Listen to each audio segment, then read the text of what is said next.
सर्वोच्च न्यायालय के 1 सितंबर 2025 के आदेश सेवारत शिक्षक शिक्षिकाओं के लिए शिक्षक पात्रता परीक्षा टीईटी अनिवार्य किए जाने के निर्णय का विरोध करते हुए उत्तर प्रदेश शिक्षक संघ के आह्वान पर जुलूस निकालकर सर्वोच्च न्यायालय से अपने निर्णय पर पुनर्विचार करने की मांग की।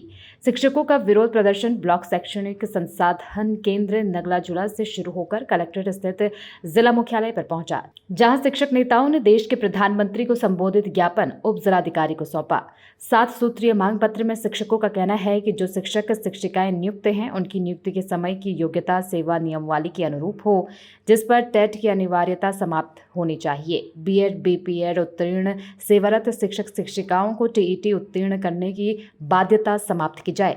उत्तर प्रदेश प्राथमिक शिक्षक संघ के जिलाध्यक्ष राजीव यादव का कहना है कि इंटरमीडिएट उत्तीर्ण सेवारत शिक्षक शिक्षिकाएं टेट उत्तीर्ण करने के लिए आवेदन नहीं कर सकते हैं तथा जिन शिक्षक शिक्षिकाओं ने स्नातक में 50% से कम अंक पाए हैं वो भी सीटेट का आवेदन नहीं कर सकते हैं। ऐसी स्थिति में सर्वोच्च न्यायालय को अपने निर्णय पर पुनर्विचार करना चाहिए। आंदोलन का जिला मंत्री महेंद्र प्रताप सिंह, हरगोविंद चौहान, डॉक्टर कमलेश यादव, हरिओम दुबे, किरण शाह के आदि नेतृत्व किया। आंदोलित शिक्षकों ने और क्या कहा, देखिए पूरी रिपोर्ट। हम लोग 20, 25, 30 साल की नौकरी कर चुके हैं। नौकरी लगने से पहले जो योग्यताएं मांगी गई थी वो सारी हम लोगों को समझ थी। अब 25-30 साल बाद सरकार नए नियम बना रही है। तो नियम तो ये है कि जब नियम बनते हैं तो उसी दिन से प्रभावी होते हैं, लेकिन इन्होंने नियम बनाया 2017 में और वो किसी को भी पता नहीं लगा। उसको गुप्त रखा गया, उसमें कुछ लोग कोर्ट चले गए। उसके बाद सुप्रीम कोर्ट का निर्णय आता डबल बेंच का कि 2 साल के अंदर टेट नहीं करेंगे तो सबको बाहर कर देंगे। ये कहाँ का न्याय संगत है? काफ़ी पहले ये भी था कि इंटर बीटीसी करके जी पहले इंटर करके ही बीटीसी ट्रेनिंग हो जाती थी। और जो व्यक्ति इंटर करे हुए टीचर बन गया है वो तो टेट करने की योग्य ही नहीं है। प्राइमरी में केवल बीटीसी के बाद टेट वाले जो है वो मान नहीं है। बीएड और बीपीएड वाले भी नहीं। अगर मान लीजिए वो टीचर आज भी जॉब कर रहा है तो पहले तो ग्रेजुएशन कंप्लीट करनी पड़ी, उसके बाद तो पहले ग्रेजुएशन करे, 2 साल उसके बाद ही करे। 2 साल दिए कहाँ से कर लेगा? ये नियम बनाया, उस काले कानून का हम लोग विरोध कर रहे हैं पूरी जनपद में।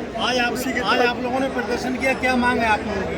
मांग हमारी ये है कि जो सरकार ने काला कानून बनाया है इस कानून को तुरंत वापस लिया जाए, अन्यथा ये जो हमारा आंदोलन चल रहा है जनपद मैनपुरी में ही नहीं प्रदेश और पूरे देश में चल रहा है। कितनी संख्या में आप लोग आए हैं?